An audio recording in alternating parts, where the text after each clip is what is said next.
சித்தர் பூமியாய் சிவலயம் காட்டும் அண்ணாமலையே போற்றி. சிவ ஓம் நம சிவாய. பக்தர் நெஞ்சினை சிவமயமாக்கும் சிவபெருமானே போற்றி. ஹர ஓம் நம சிவாய.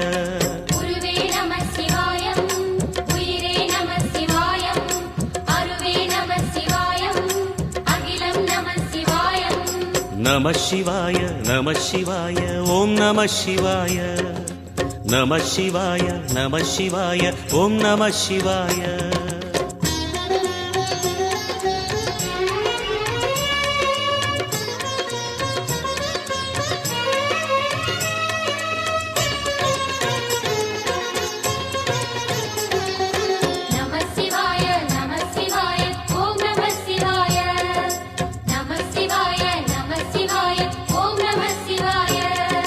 அன்னை உமைக்கு இடமாய் உடலில் ஆல